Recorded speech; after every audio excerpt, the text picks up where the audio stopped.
Hi, this is Priya. Welcome to Fourth Estate News. Guntur జిల్లా ఆంధ్రప్రదేశ్లో హాస్టల్లో ఏ విధంగా ఉన్నాయి, వాళ్ళ వసతి గృహాలు, భోజన సదుపాయాలు ఎలా ఉన్నాయి పరిశీలనలో భాగంగా శ్రీలంక బౌద్ధ భిక్షువు బోధిహీన్ ఒక హాస్టల్ పరిశీలించగా కుల పెద్దల వారు స్వతంత్రంగా నిర్మించుకున్నారు. ఎందరో తెలగ బలిజ పెద్దకాపు కులంలో పుట్టిన పేద పిల్లల చదువుల కోసం పట్టణాలకు వస్తున్న వారికి ఇలాంటి స్వాతంత్రంగా వారికి హాస్టల్ నిర్మించుకుని చదువులు చదువుకుంటున్నారు. ఎలక్షన్లకు ముందు అన్ని ప్రభుత్వాలు పెద్ద కాపులకు మోసం చేశారు.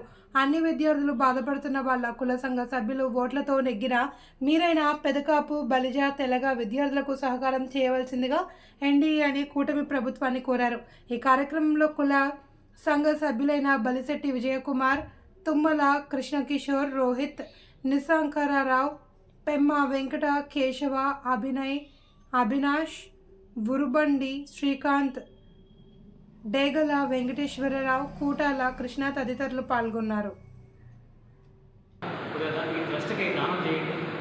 అదేవిధంగా పవన్ కళ్యాణ్ గారు కూడా ఈ జాతి ఓట్ల వలన మీరు నెగ్గారు కాబట్టి ఎంతైనా మన కమ్యూనిటీ మిమ్మల్ని ప్రేమిస్తుంది కాబట్టి మీరు కూడా ఇలాంటి హాస్టల్స్కి వాళ్ళ భోజన వసతికి అలాగే వాళ్ళ కట్టుకునే కాలేజీ కట్టే ఫీజులకి మీరు సహకరిస్తారని మేము కోరుతున్నాం.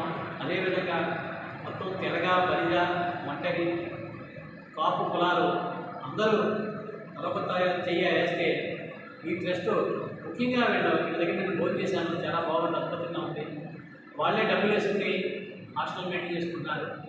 వాళ్ళకు ఉపయోగపడేలాగా ఒక కార్యక్రమం చేస్తారని అందరూ ఈ ట్రస్ట్కి మీరు అందరూ డబ్బులు వేస్తారని, అదేవిధంగా లింకులో వాళ్ళ అడ్రస్ పెడతాను, దానికి పేటీఎం చేస్తారని కోరి ప్రార్థిస్తాను.